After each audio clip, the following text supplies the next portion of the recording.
Hello and welcome, bookworms. Welcome to this week's episode of The Content Narrative. We are looking at The Lighthouse by Alex Bell.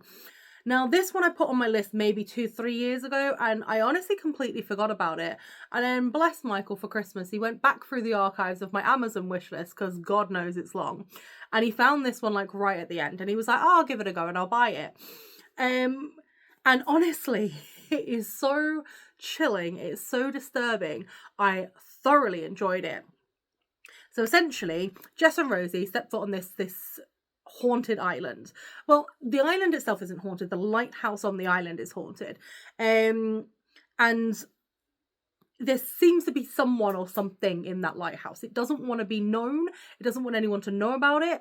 And if you say like the words, I know you're there, it'll come and get you, because it doesn't want to know. It doesn't want anyone to know that it's there or what it's there.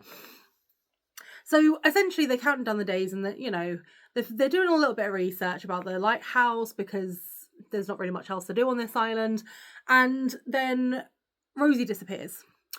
And Jess is like, right, okay, where's Rosie? And everyone's like, who the hell's Rosie? And she's like, my sister.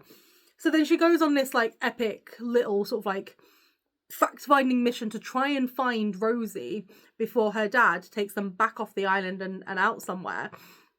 So she's trying to find out about Rosie, and then she realizes that the lighthouse plays havoc with your memories, and it can make you forget people. And so she's the only one that seems to remember Rosie, but even then it's slipping and sliding. And I will say, like, her story concludes quite nicely. But then there's a chilling sort of like last page almost of like in her handwriting, and I swear, chills, literal chills. I finished that book and I was like, right, okay, cool. But like, what the hell? And I have not stopped thinking about that ending. I've not stopped thinking about it and being like, oh my God, it was so well written. The characters were really good. You know, the haunting was actually quite ingenious, which I quite enjoyed. Like, everything about it was really, really good. But that last page, that last sort of like page made the book for me. Because you know how I feel about endings. And obviously I'm not going to tell you what the last page says. I'm not going to tell you how it ends. But my goodness, if you don't get chills like I do, I don't know what's wrong with you.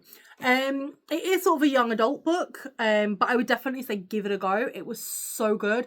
I started it on New Year's Eve, and I only got like 100 pages in, and I was like, you know, I'll probably finish it in a couple of days. And then New Year's Day, I was just chilling in the morning, and I was like, I need to get this done. I need to know what happens. And so I literally just sat down and I just got it done. And honestly, I couldn't put it down, but I would say, guys, go out, rent it, it's not a DVD, borrow it from the library, buy it in paperback, hardback, however you guys consume your media. Even if it's an audiobook, brilliant, go for it. But I would definitely recommend that you consume The Lighthouse by Alex Bell. But you let me know as well if you felt the same about the ending, or if you felt a little bit underwhelmed or whelmed, you know, whatever. But thank you so much for your continued support, guys, and remember to always keep it contento.